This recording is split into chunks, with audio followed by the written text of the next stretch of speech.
know, especially if you have the bare minimum, just some paint, brushes, water, and you know, some of your color, you can do something with it, you Mhm. know. And so looking at the kind of traditional process of watercolor, we avoid white areas and we leave the white of the paper. So when I get started, you know, the first thing I do, and unfortunately I wasn't able to print the apple, but I have it on my screen. So do you all have the reference?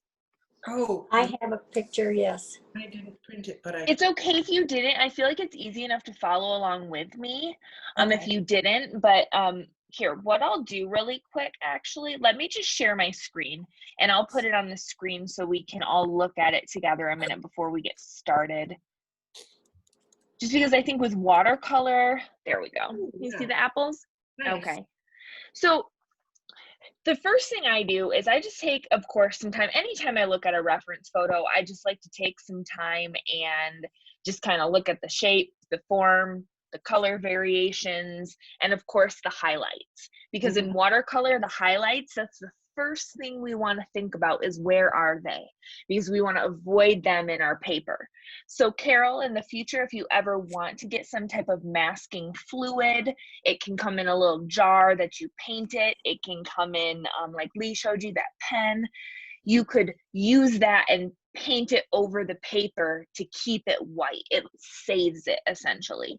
But what we'll do instead is we'll just avoid the white for today and just kind of paint around it.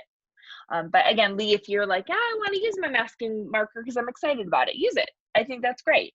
I just want to show from my, you know, from my demonstration how you can do that for someone who's brand new, knowing you don't have to rely on the masking fluid. Mhm. Okay. Cool. Hey, Susan. Had trouble getting in today. I don't know what the deal was. Oh no. You know I'm what? here. Yay, welcome. You know what I should do actually real quick before we get started? I'm going to pull open my email just in case. I usually try to have that open in case someone messages me that they can't get in. Looking for my apples. Okay, we're okay. I know the apples, but I think it'll be okay today if you don't have them printed to kind of just follow along with me. I think it'll work out just fine for today as well. So I will go ahead and there we go. So I just have some watercolor paper. As far as my watercolors, I've got some pans here. And then I did put some tubes in a palette too. And you can, of course, if you've used these before, you know, you might be familiar already that you can let these dry and then re-wet them. So I put every color that I thought I might use in here, just because, I don't know, I didn't know what I was going to necessarily use today. And then these, just to show you, these are the Koi watercolor by Sakura. These are really nice. And there's a lot of really nice watercolor brands, to be honest with you. I don't pick just one that I love. I've got a bunch of different kinds. I like to try them all. All right, I'll grab some water a minute. So I am going to put the apples on my screen as well. And then let's see, do spotlight. There we go. And as always, feel free to pop in if you have any questions or you're not sure about something or anything like that. And again, I think this is like just a really nice kind of exercise in a sense to do with some basic fruits like apples, oranges, grapes, anything like that is really good to practice, I think, with the watercolor. So my thought is we're going to start, if you have the image in front of you, we're going to start with the one closest to us in the lower corner. But if you don't have the reference photo, in fact, sometimes that's kind of nice too. Then you can just kind of follow along and, you know, make it up as we go. So I'm going to start with just a little of this is called light red. And I'm just adding some water into this to lighten it up. So I want it to be pretty light in the beginning. And we're not, I should have started by saying this too. I didn't sketch this first today. And the reason being is sometimes with watercolor, those pencil lines show through just because watercolor is so transparent. So I want to show you how to start something with no sketching. However, if you feel more comfortable sketching first, you can. It's okay to do. And I do that plenty of times as well. It's just for something simple like an apple that's, you know, organic. It's okay to me if it varies from the reference photo. So that's why, again, I'm not sketching it. But what I'm doing here is I'm just adding some water into this paint, kind of letting it soak in because I'll use quite a bit of this light red. And this is going to be kind of what I sketch with. So I am going to start by just kind of doing a overall shape of the apple on my paper here. And again, I just kind of pick a little starting point, and I'm just going to just kind of put a loose shape in just with my paint itself. And nothing on the edge here is white, so this can totally work. Now the bottom of this apple is cut off, so I'm just gonna kind of make it up. Or I could tape it too. You know, I do have some washi tape. I was like, oh, maybe I'll tape today, but I just started. That's okay. We can just make it up. Sometimes that's more fun anyway. So again, the thing I like about, you know, starting with these washes of watercolor is even if you have some kind of sketchy looking lines around, we can blend all this in. So even like this line here, you can just add a little bit of water and just kind of blend into each other. So that's really nice. So then the next thing I'm going to do is I'm going to draw kind of a shape around where that highlight is. So there is kind of a highlight. The shape kind of goes like this, kind of goes around. And I'm making it a little bit maybe bigger than it actually is because I can then add some water and kind of make a transition. So keep in mind, we will make a transition. Okay, so just something like that. Really loose, really simple. So then from here, I'm just gonna keep using this light red because remember in watercolor, even if a color is going to end up dark, it's going to start really light and transparent. We wanna build up our layers over time and build up that opacity. So what I'm doing now is I'm going to paint all the dark values in of the apple of where I see them. And I'm just, you know, it's still pretty washy at this point, but maybe a little bit more saturation than what I've been using previously. I'm just using like a little round paintbrush right now. I just have a round and a flat that I'm using just to keep it simple. But of course you can use any brushes that you want. So what I'm doing is I'm just looking at the darkest area of the apple. And of course, if you've got the reference photo, you can look at those shadows with your own eyes and make those shapes. If you don't have the reference photo in front of you, you can just sort of mimic my shapes because again, it doesn't have to look exact because, you know, something like this, an apple is organic, it's natural. They all look a little different. They all have those little subtle differences. That's why I think like fruit and objects from nature can be really nice for us to practice with because there's that natural, it allows for those safe variations to happen or comfortable variations, maybe I should say. The same kind of thing, I'm just pulling up this color around where I'm seeing it. I'm just using that same color still. You know, some of you may feel like you want to hop back and forth to some colors, and you absolutely can. But sometimes when I'm not sketching and I'm just painting it in, I like to just really focus on one color first and then start to move to some other colors. So again, I'm just kind of paying attention to where these kind of shadows or the darker areas come up and hit the highlight.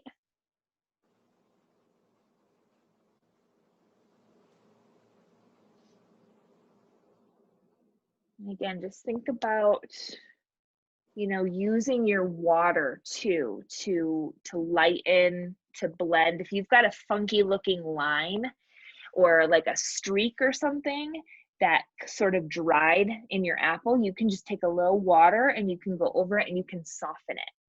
So I kind of refer that as you can remove the paint around on the paper in a sense.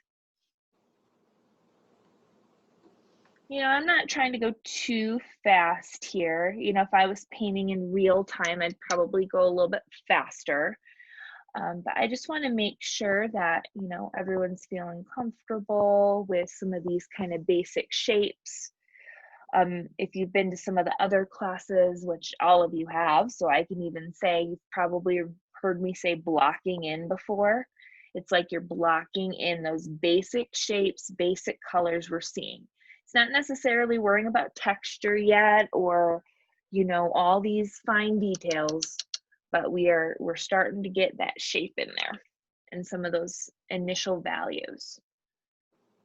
So I am adding just a little bit more water to my paint now to paint this kind of lighter value above this darker shape here.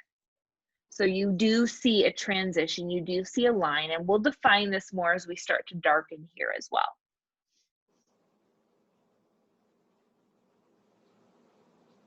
And keep in mind, even though we're painting a more traditional process, if any of you feel like you like white watercolor or white gouache and you want to add it in and add white to this and have it sit on top, you can do that. That's okay. I just, you know, I always like to just mention the differences between what's traditional and what's a more contemporary practice. So at this time, I am going to start bringing in just a little bit of yellow, some of this yellow that I see. I've got, let's see, one it's called an Indian yellow. I've got a lemon yellow. I've got a light yellow. So I think I'll go light yellow because I did light red. So just keep it really light for now. And I'm just going to start to shape in where I see some of this yellow in here. And again, I tend to like to make my colors a little bit brighter. I like them to pop a little bit. I am avoiding some white kind of back in here. I'm not filling it in solid.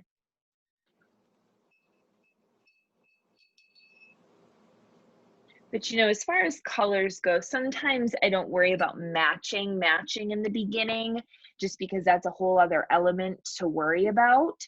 So, you know, for now, I'd really say just kind of pick generic colors and really focus in on shapes and things. And, you know, the color stuff's going to come later. And I'll just say, and that's for those of you who are feeling like you want to really match your color. Some of you I know are more, you're comfortable with the fact that it's going to be a little different and you're going to manipulate it. So again, I just see all these different things based on your goals. So if you've got like a really light area, like this corner, it's not pure white, but there's like sort of a highlight on it. So here I might just take water and just pull in like the edge that I drew with just some water, and I can start to soften this edge just a little bit.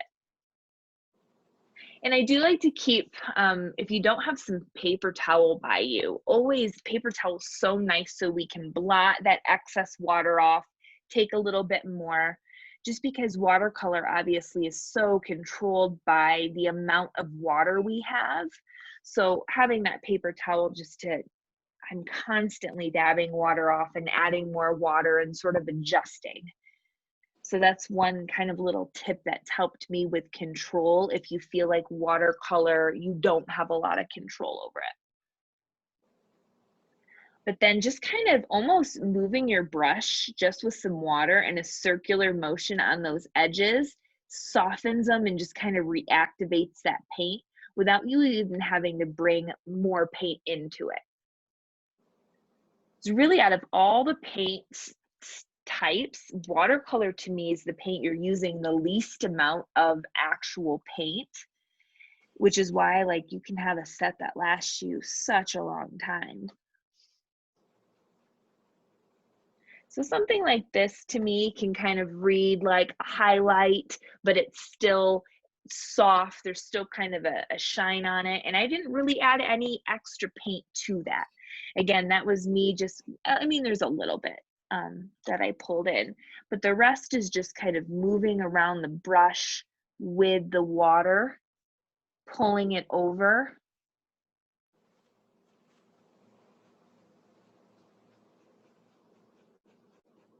And the more I think you paint with watercolor, as you know, all of these things we're doing, the more comfortable you're going to get. But I just think you learn a lot about control. Once you start to get comfortable with the amount of water you should have on your brush, and you know, that's something to me, I just sort of discovered on my own, you know, that you just kind of figure it out based on your own practice and watching what happens when you apply the color and, you know, all that good stuff. So lots of fun discovery, I think, with watercolor especially, because it's just, you know, it's an intricate medium and it's sensitive, and but it can do some really fun things. Oops, I got some yellow on my paper.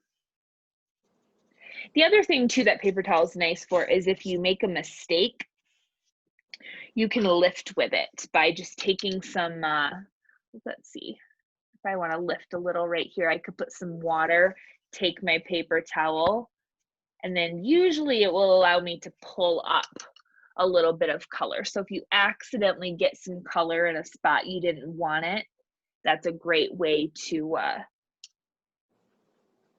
kind of bring some of that back. But let's see.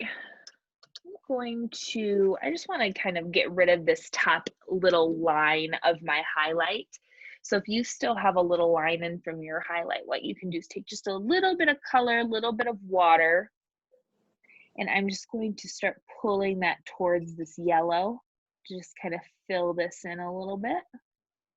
And again, swirling your brush, just like a scumble motion, to me helps soften lines with just a little water on it. Gets rid of those little edges. Sometimes you might need a teensy bit more color in there.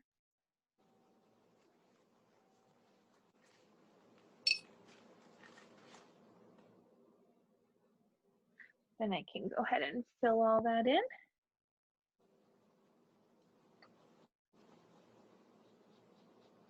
And then allowing the red to sort of mix with your yellow, of course, is going to get some of those nice little kind of orangey colors that we see in the transitions.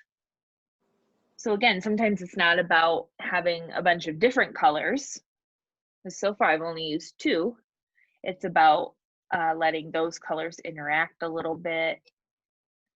And usually, I think in the beginning, having less colors, you're going to find you'll have more success with it.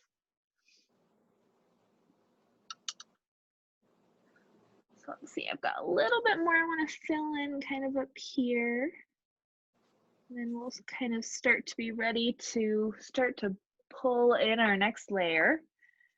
A little bit before we do that, there's that little kind of, you know, the stem piece in the middle, which, you know, if you look real close, we're seeing some green. So I'm going to start it with, I've got a leaf green color here. I'm going to start with some leaf green and my round paintbrush, and I'm just putting a little bit of color on the end.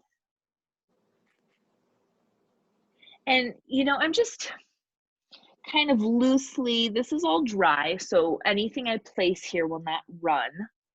But I'm just going to sort of look at this kind of shape that I see. And I just sort of tap in kind of a general loose little shape, maybe with this green here. And then I can start to add, there's some, you know, some browns, and actually the green is not this bright at all. So I could put in a touch of red with this green. I wanted to darken it up a little bit.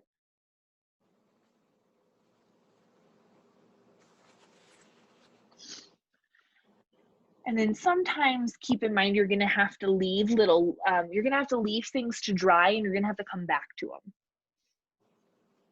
Okay, so we've learned in previous classes so far that wet on wet is going to bleed, where wet on dry we'll be able to see the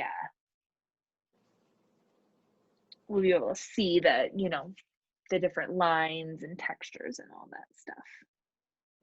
Just filling in a little bit of yellow back here. All right, now I think I'm ready to kind of start darkening. This to me is kind of like a nice loose basic block in. Now we can start adding on top to start refining things. So now I'm going to expand my colors just a little bit. I've got a, what is this? Some of my colors are hard to see. A deep crimson color that I have in this palette. So I'm gonna add in a little deep crimson. Sometimes I like to take a darker color, mix it with my lighter color. Remember, you could always bring in a tap of green to darken it. I've got like a, again, I can't see what this color green is actually called because there's paint in the way, but excuse me. I can just kind of mix on the side of my palette here, just to, again, lower the intensity of that red, because right through here, we're seeing some really kind of nice dark value. Okay, so now I'm starting to build this value on top. Okay, so even though we started with those washes, now I can start to come in and start to darken. Again, I'm keeping mine kind of loosely following the shape.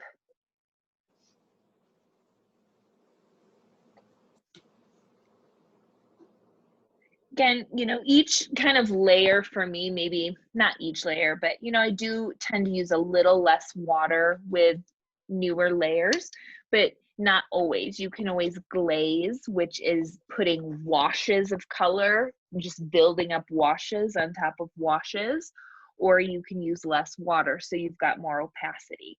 Again, those kind of things you can decide. It's going to change the look of what you're doing, but you know, that's when you get to experiment and try fun things. Watercolor pencils are really great too for this kind of exercise, just because then you can layer all your colors ahead of time and then kind of blend, which can be really fun. But you know, even notice I didn't go as dark as this is yet. I'm working my way there. I'm going to build up that darkness over time. So that's important to note too. Just because we see something as dark in watercolor doesn't mean we should reach for our darkest colors right away and just make it dark right away. We want to work our way there. Working our way, creating this depth through layers and this value through layers. Sorry, I didn't mean to say depth yet, but it's going to create depth is what I meant to say. Because if we just have one, you know, if I just look at this and interpret it as black and red, and I'm going to mix black and red and put one coat of that down, that's going to appear very, very flat. Whereas when I build my layers up this way, it appears more natural because I'm seeing more colors. The opacity is building up over time, thus creating that depth that we see. And you can certainly, you know, think about a background around this if you want to. I purposely kind of picked just a white kind of basic background so we could focus on the apples. But, you know, you can always add things to these reference photos or change them up as much as you want to. Going in with a little bit of that original light red it's called, up here just to kind of darken some of this. Now I like that my edges are still a little wet, so they'll just kind of blend together a little bit. And again, you know, a lot of times it's not even me adding more paint to my brush. It's washing off my brush and kind of adding, you know, more water or less water. And again, that's why I like that paper towel, so I can control the amount of water I have. Because now what I can do is just this paint I have here, I don't need to add any new paint to my brush. I can just take this and pull it. So some of watercolor is laying a little bit of paint down and then just manipulating it on your paper itself, which I feel like is such a different process than acrylic to me, because a lot of times, I mean, you can manipulate acrylic for so long, but then once it's on there, it's on there. Whereas watercolor, you have the freedom or the opportunity, I should say, to just keep manipulating it even after it's been on the paper, even after it's dried. And I think that's really fun. So once you get past the hurdle of the controlling it and the understanding how much water to use, then you, I feel like, have all these fun little freedoms of things you can start doing. And same kind of deal, if you have like an edge like I'm starting to get here where there's a harsh transition, just remember a little water swirling it on those lines, that's going to soften that and blend your transition together.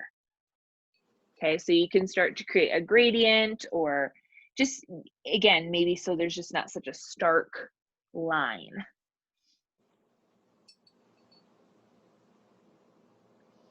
You know, we'll kind of get to all those little textures and little dots we see. That could be something we did mask in the beginning, if you did want to try masking fluid at some point, or I know some of you have it, using it to mask out those little tiny details and little circles and bumps on the apple would be a really good way to utilize it. But, you know, there's some things we can do. We can layer some color on top. Sometimes that's where I like the tube watercolor, because this tends to show up more opaque. So then when I set that on top, you can see it. So I like that. But I'm just kind of going to gradually keep darkening the dark areas.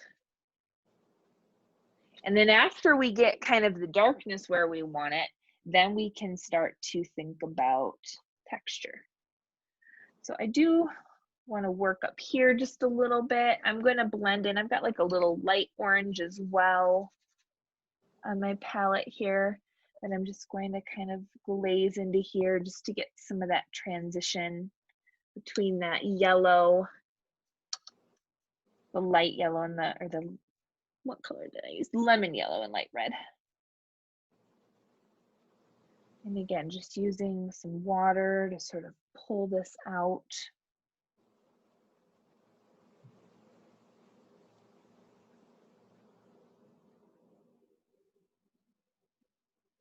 You know, and then I always think about using the brush in different ways too, right? Rounds are really awesome because we can use the little tips of them to do some, you know, even with a little bit of a wider brush, we can still get some nice little kind of lines. So I can add in, you know, some of this little line work I'm seeing. And I didn't even add extra paint to this. I'm just doing this with the paint that was there. And I'm just kind of taking it and pulling it in some directional lines to just kind of push this form. But then I can use it, you know, on its side or edge, and I can scumble and I can blend with it. So I think, you know, a round really to me is kind of that classic watercolor brush. And it's the only one I've used this entire time. It's a size 5. And even with that size 5, I can get some nice little details. So I want to start seeing some more depth in here. This is still pretty light. There's not a lot of value happening. And now it's dry. So now is a good time for me to start. So I'm actually going to take a little light orange. And I'm going to mix it. I've got like a little yellow ochre, it's called. It's like a kind of a darker yellow color. And I just want to create maybe a little brown in there too. I'm just going to create I want some depth in there, because that depth is going to help this look like it's going back in space. So I'm going to start by just kind of popping in some of this darker yellow, kind of going around here. And it kind of you know, curves up on the edge a little bit. So I'm just, you know, trying to mimic the lines I see with my paintbrush. Maybe the best way to describe kind of what I'm trying to do.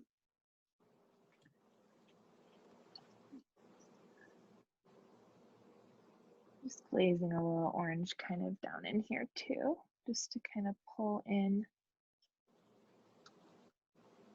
some of this brightness.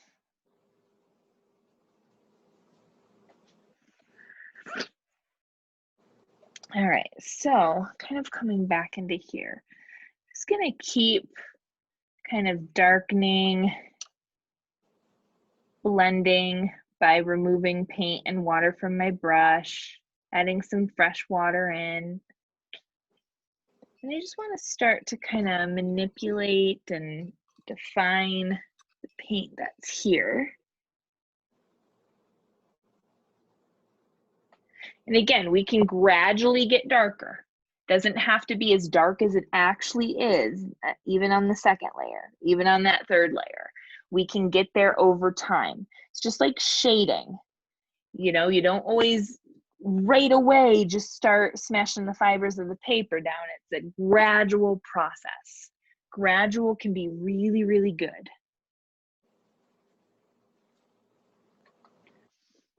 You know, and every once in a while, I like to just kind of step back.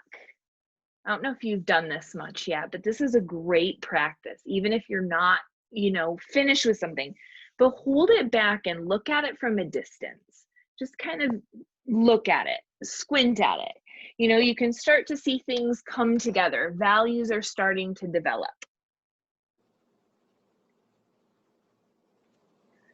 You know, and even in here, I'm noticing that the more I'm looking at the picture is this is not as stark white as that, you know, I initially in my mind is like, oh, that's a highlight.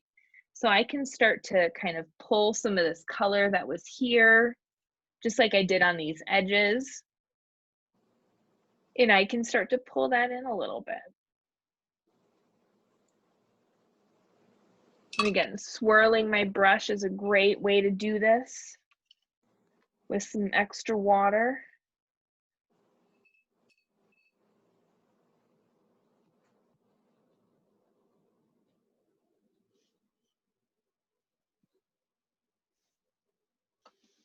You know, and I'll kind of get to a point too where I'll start to hop around a little bit more than I did at the beginning. And how I'm determining kind of where to go is I just kind of look at my lines, what's looking blended or what's kind of looking funky and awkward that just needs some softening or a little extra attention. And that's kind of how I determine what area to work on next. And I'll just get into a rhythm. It's like I don't even think about it. It's like my brain's just like, okay, this is where you need to go next. This is what you need to do. And I think the more comfortable you'll get, you're going to start feeling that way too if you don't already. Is you just, you know, you start to let the art talk to you. And I think that's a really exciting place to be. You don't have to worry about, oh, does it look like, you know, the instructors? Does it look like other people's in the group? Does it look like the reference photo? And you don't really worry about that anymore because you just are having so much fun, you know, creating what you want to create. Just blending in a little yellow up here, or sorry, down here, I should say, the bottom. Again, there's not a ton of yellow. I'm maybe popping it, but I like to, if I've got a color here, I want to see it elsewhere. I like to repeat my colors. To me, that creates unity, makes things look visually interesting. And again, it's a painting, you know. I think Susan mentioned this either in a class or when her and I were chatting, you know, if we wanted it to be realistic, we'd take a photo of it. If I wanted an exact replica of an apple, I just take a photo of the apple and call it good, you know. And there is a skill set, of course, rendering things perfectly as we see them. And that's a great goal to have if that's what makes you happy. But to me, it's the expression and the freedom I get, those personal choices. To me, that's why I like to make art. So you know, I just like to say those things so everyone can start to feel good about where they're at and their style and the fun things you guys are all doing. So now I'm just kind of, you know, going around, darkening areas. If I notice it looks like there's a little yellow there, I can blend in a little bit more yellow. You know, definitely this needs more work too, but I hop around in that sense because sometimes things have to dry, right? Because we don't want things to all blend and blur together. We want them to be defined at times. So I'm gonna kind of darken this a little bit. I love when you start to get those dark areas too, because things really start to pop. I feel like when you start adding in those fun dark areas and seeing that contrast. You know, I haven't used any black yet or anything like that. I've only darkened with my green so far. I may at some point decide, I've got a little burnt umber, which is like a darker brown that I'm gonna mix in now for this next kind of layer. So notice I'm even going darker because that shadow is dark. Now you could put black into it if you want to, absolutely.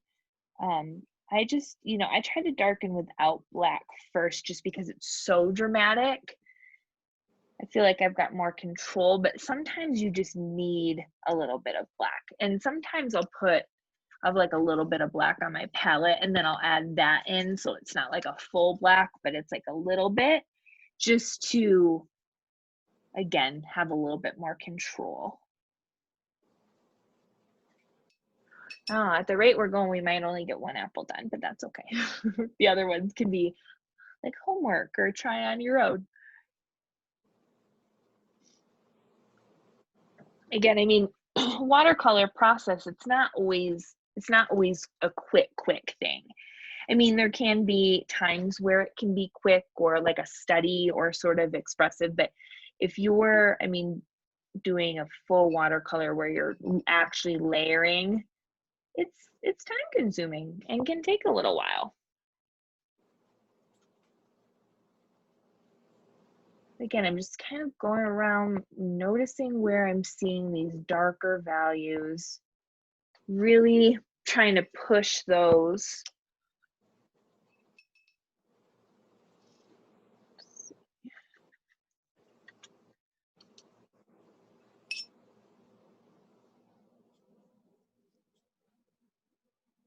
Adding a little bit more red because I just want to pop this color a little bit more. I don't know, watercolor to me is just, it's so therapeutic. I love just building up these layers and watching it evolve. I've mentioned this before too, but take photos of with your phone, or if you have a little camera or something, of your progress. You know, every 10 minutes, snap a photo or something and then watch it come together. You learn a lot, I think, just by looking at your own process of stuff coming together, and you're kind of like, wow, I did that? That's crazy. I know, that's how I always feel when I look at it. And, you know, there's also some really funny stages. Like imagine when you're drawing a portrait with someone smiling and you draw that first tooth or that second tooth, right? It looks so funny. So sometimes you just gotta laugh and see that process come together. I'm just, you know, I'm noticing how there's some darker red back here. So I'm gonna add that red. Again, that's gonna draw my eye back. Okay, those darker values, pull your eye backward. I'm just kind of blending in, noticing how kind of the shape of my brush, or the direction, I should say, of my brush is helping this apple start to form. If it's a soft transition, again, I can just sort of swirl my brush around.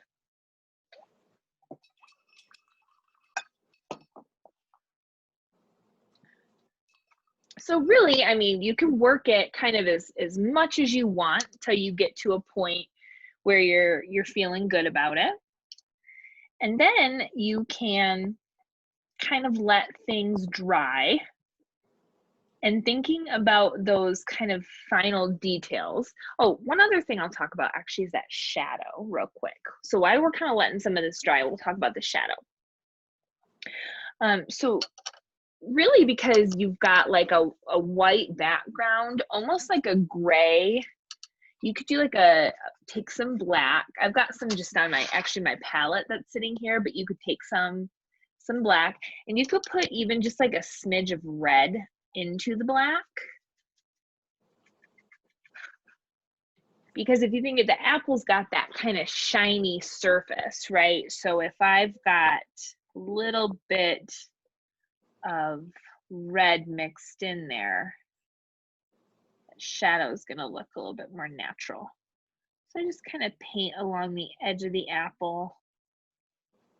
And again, the shadow is cut off of the image. So we'll just kind of make up a little shadow.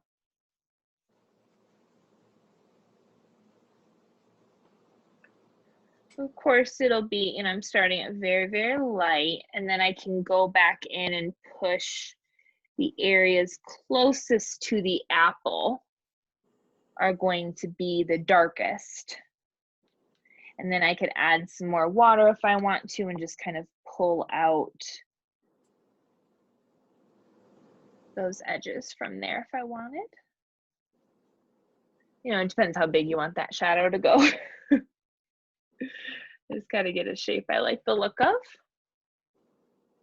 And then again, just take a little bit more black. Now I am going wet and wet just so I get a nice kind of soft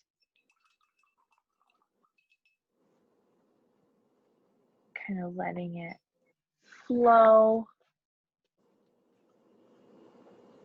I just, again, this is why little brushes can be nice, not a lot of paint on my brush, so I've got control. That way I can naturally kind of let this blend kind of happen here.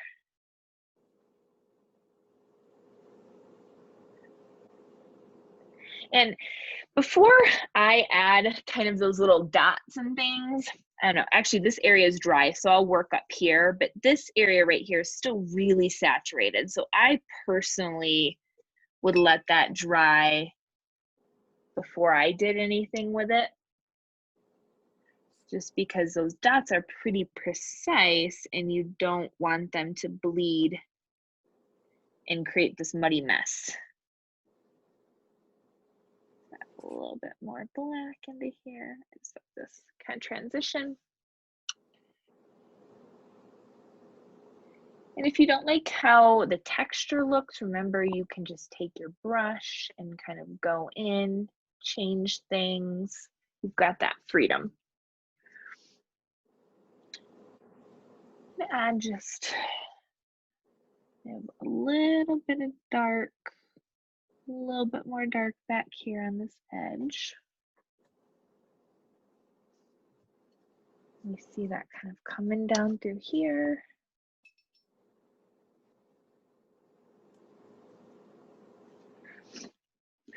All right, so let's take a look at some of this little texture a minute.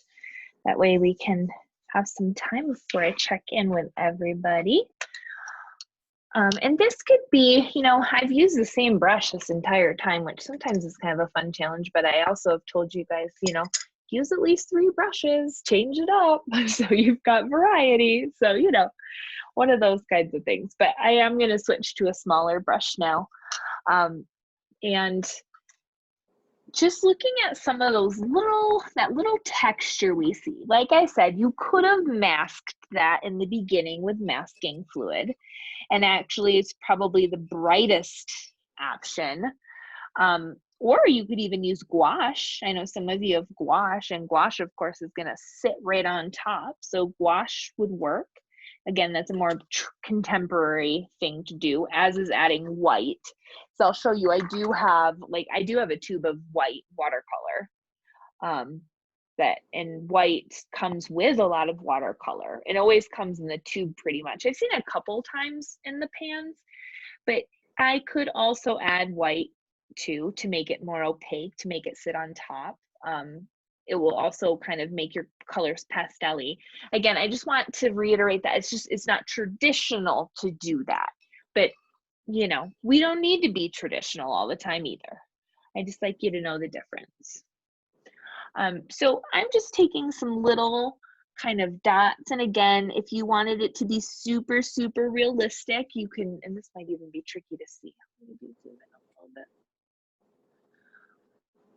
But I can even take just little, I don't know how well you can even see that. I can see it on my paper, but I just don't think the camera is really translating it. But even, I mean, there's even little dots in this highlight, right? So we can add a little texture right on top. Actually, this is, and you don't, it's a little tricky to see. Let me zoom out a little bit because it makes it really pixely when you get really close. That might be a little bit better. But to me, I think, you know, the little kind of taps of color just on top are kind of fun and whimsical.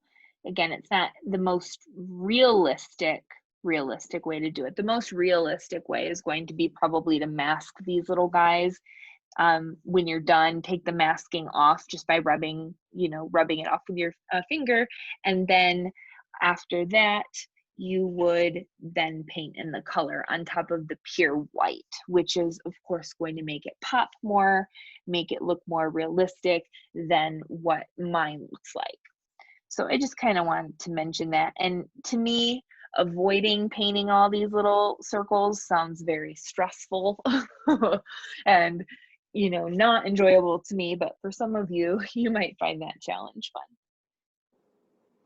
I just like to, again, tell you different ways, different strategies you can do things.